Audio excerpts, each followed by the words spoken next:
Regulation G is starting in just a few days, and during the beta ladders of this format, players have already done a lot of testing in order to essentially solve this format as much as possible. Today, I want to break down the Pokemon that you should be keeping an eye on for Regulation G, as a lot of the Pokemon that aren't necessarily restricted legendaries have improved significantly due to the new partners they have access to. I'm only going to talk about non-restricted Pokemon in this video, but if you're interested in my thoughts on the new legendary Pokemon that have been added, I have a video in the top right where I build 25 different teams around several options that you can check out after this video. With that said though, let's get right into today's list. So one of the first new options that's absolutely been terrorizing the Reg G ladder is none other than Mienshao. Now, Mienshao been around since Regulation E, however, it really hasn't been that useful. There's not really much of a need for Wide Guard outside of a couple special attackers like Fluttermane and Chiyu, so players didn't really feel the need to enlist this Pokemon on their teams. There's a few distinct options now that Mienshao offers that you're probably overlooking. For starters, Mienshao is one of the few physical attackers that can actually be completely immune to Intimidate thanks to its ability Inner Focus, which not only ignores this ability, but it also stops flinching moves from working on this. This has allowed Mienshao to carve out a very distinct niche as a fake out user that can destroy Incineroar with close combat. You'll also have additional tools like Wide Guard, which can improve your matchup against most of the top restricted Pokemon, and Feint, which can be used to bypass not only opposing Protect for your partner spot, but also Wide Guard for partners like Calyrex Shadow. This is typically Mienshao's best partner, but it could definitely benefit from really any team that's afraid of their Incineroar matchup that also needs to roll compress their Incineroar check with a fake out user. While I'd argue Urshifu is still probably the best option as specifically a check to Incineroar, Mienshao is another strong contender for your fighting spot, and it's definitely going to be a mainstay in this format. Ever since Worlds 2023, a lot of players have been seeking ways to disable their opponent's priority moves. Typically, this has been seen through Pokemon like Furgiraf and Indeedee, which have only gotten stronger in this format. But one new meta-relevant option that's dominating on specifically teams with Kyogre is actually Serena. I can't lie, before this format, I was of the belief that Kyogre would not even be viable due to the fact that I thought that the Sun teams would just overwhelm it so much. But Serena alone has distinctly changed my opinion on this. With access to Queenly Majesty, you could block any incoming priority move, and Kyogre is weak to a lot of different priority options. Two of the best counters to Kyogre, being Rillaboom and Raging Bolt, will typically rely on their priority in order to weaken Kyogre not only for their sake, but also to help their partner take on that Kyogre water spout a bit better. Because of Pokemon like Serena though, Kyogre can not only avoid these two, as well as common fake out users like Mienshao and Incineroar, but you can also go for extremely valuable damage early on. Serena has great coverage thanks to the move Triple Axle that is great at pressuring both Rillaboom and Kyogre, and it allows you to get some really serious damage off so Kyogre can finish them off with a water spout. I've also found Taunt and Helping Hand to be extremely useful options in order to either avoid Trick Room and Sporamungus with Taunt, or to boost Kyogre's damage to finish off walls that might otherwise take a water spout. If Kyogre is still around by World, it will most certainly be thanks to the help of Serena. Unlike Kyogre, Sun teams have actually gained a lot of new toys, and I'm gonna skip over all of the Paradox Pokemon to save time, except for one, which is going to be Walking Wake.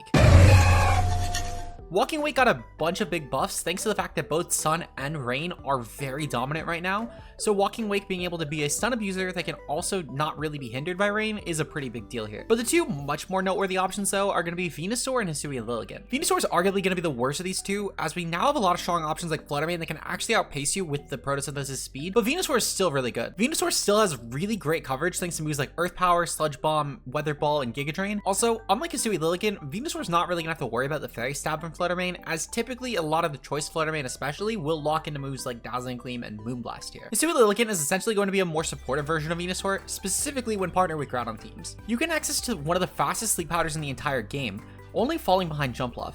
There's also more support that Lilligant offers that's going to be a lot more consistent. For starters, After You is a great way to boost Groudon's speed, allowing it to outpace Pokemon like Calyrex Shadow Rider that it otherwise has no business doing. Coaching is a really great way to boost not only Groudon's physical buffs, but also a lot of the common partner Pokemon like Gouging Fire and Rillaboom, allowing you to boost not only their offense, but their defense. This is essentially like what Gouging Fire does for Groudon, but it also boosts the defense, helping it a lot with these mirrors against opposing Groudon teams. And it can definitely be pretty terrifying. While I think that Howl Gouging Fire is going to be probably the more consistent option due to the fact that it's just a lot more threatening in the current format, I can't lie, I think the Hisui Lilligant will still be a pretty decent option, and I'm curious to see if players end up leaning more towards that as the format ages. For our final field-dependent support moves, let's talk about Miraidon's partners. Similar to Koraidon and Groudon, there's a lot of future Pokemon that really benefit from Miraidon, and I want to highlight 3 that are now actually relevant that were not really a thing in any previous 2024 format. We have the return of Ironmoth, which we actually haven't really seen be too consistent since Regulation B.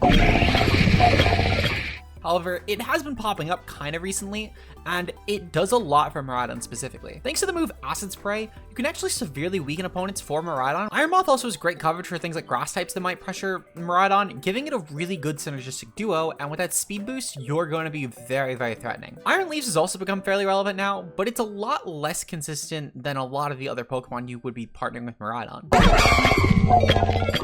Despite this though, it is objectively a much improved option, and it can help a lot with a lot of Miraidon's checks, such as Groudon for example, that would otherwise be completely immune to your electric stab. There's really terrifying Paradox Pokemon though that's improved, and it's been arguably the biggest glow up on today's list, is gotta be Iron Valiant.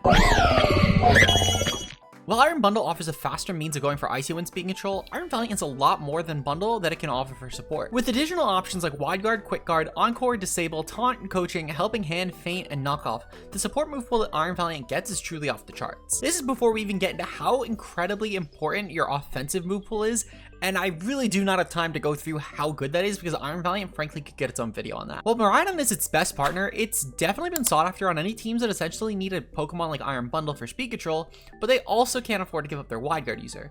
And I've even seen it on teams like Calyrex Shadow Rider in order to just help with this role. Tropius has been arguably one of the best restricted Pokemon that you could be using right now, and it has two key partners that come to mind that make it a very terrifying option thanks to their built-in recovery. The first one of course has gotta be Comfey.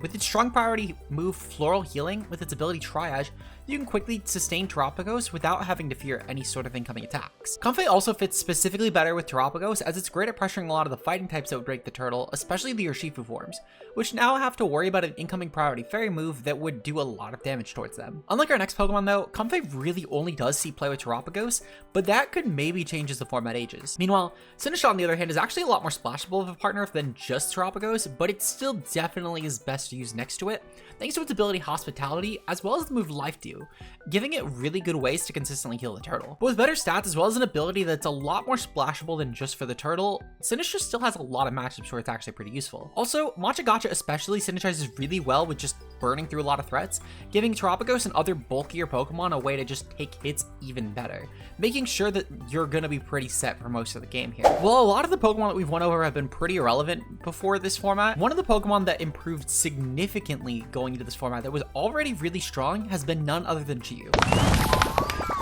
Now, Chi-Yu didn't really change in this format. It's still running the same sort of sets such as Scarf, Specs, and Life Orb to name a few, but Chi-Yu has a few things that change in this format that improve it greatly. This format actually biases a lot more towards special threats than physical ones, unlike a lot of the other formats we've played this year, with Pokemon such as Miraidon, Calyrex Shadow Rider, and Dialga to name a few that are really terrifying options. This is a great way to not only enable these Pokemon for very quick damage without having to do anything, but it also is a great way to just help ensure that even if these Pokemon miss a KO, Chi-Yu will not fail to do so. Not only this, but Chi-Yu is also one of the greatest checks you could be throwing on a team offensively speaking for the Calyrex forms, as it gives a strong edge to them and also makes sure that it will deal enough damage to Oko both of these, unless they go for Cetera. This one's pretty simple, and honestly with the format having so much special attackers, I would be genuinely shocked if we didn't see multiple Chi-Yu make Day 2 of Worlds this year. It's just that good of a Pokemon. Regulation G gave us a few new Tailwind setters that have been able to rise in prominence. Starting off with Pelipper, we have another format where the Rainbird is actually pretty viable. Despite Kyogre existing, Pelipper actually has a very nice role as a soft rain option for teams, especially featuring legendaries like Zacian to enable common partners like your Shifu Rapid to deal even more damage. Despite partners like Tornadus still being fairly good, Pelipper sees new usage due to the inclusion of Wide Guard in its moveset,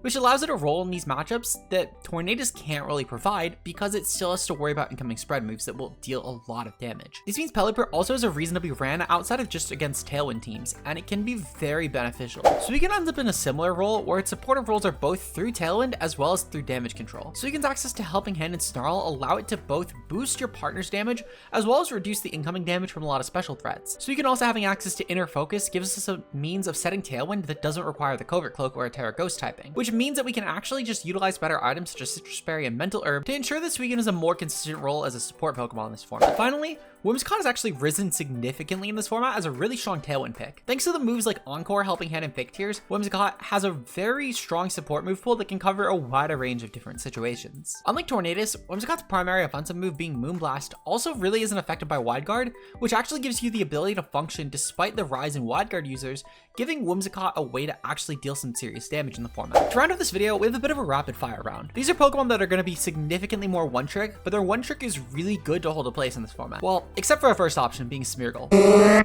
which is rising a lot in relevance. This is one of the only Pokemon that's not necessarily one trick in this section, but it has two very key moves that are very important here, being Fake Out and Wide Guard. And if you need more additional support, this has options like Spore, Follow Me, Decorate, Taunt, Tailwind, and Trick Room, to name a very select few of the many options that Smeargle can run. Now I mentioned Decorate here, and that actually leads into my next Pokemon, being Out Kurpie. Now, Alchemy's really only ran next to Ice Rider as a quick way to boost damage for clear amulet sets, so it can rack up kills very quickly on the turn that it sets Trick Room. Now, Weezing's another really strong Calyrex partner, but this can actually work with either form. Since as one isn't actually affected by neutralizing gas, Weezing now finally has a monstrous partner to abuse this ability. Weezing's still pretty niche despite this, but I can't imagine we won't find someone who optimizes it by the time that Worlds comes around, so I would definitely keep your eye on it. Just like with Worlds 2019, Umbreon's a fairly good niche option as a good damage reduction Pokemon. Its best partner is probably still Groudon due to the fact that with the Sun or Rain up, you get 2/3 recovery by using Moonlight, and you'll have options like Taunt and Snarl for strong support to benefit your Groudon. Finally, we've got to talk about Bronzong. Now, Bronzong's been typically used as a really good check to Xerneas, but in the current format, it's actually probably best known for checking Ice Rider. It's probably the best Iron Defense option besides Zamazenta right now, and without being at the expense of your restricted space, this is a pretty good Pokemon to consider. Just like with Registeel last format, this is typically best with the Iron Defense Body Press movesets, but unlike Registeel, you don't actually need to Terra to avoid losing the high horsepower. What did you guys think of today's video though? Were there any Pokemon that I missed that you guys feel will be good in Regulation G? Make sure to let me know down below, and while you're on your way down there, remember to leave a like on the video and subscribe for more. Also, check out my editors, as they help keep the channel afloat and give you guys content to watch. The first one's gonna be Kurt, who edited the video you're seeing today, and I'll put his links on screen here as well as down below. The second editor is gonna be our new Shorts editor, Becca, whose Twitch and Twitter I'll be linking down below. She handles a lot of the short form content, and there's a good chance if you're new to the channel, you probably found me through that. So I highly encourage you to check her out as well. With that said, I'm gonna see you guys soon for another new video. Peace out, guys.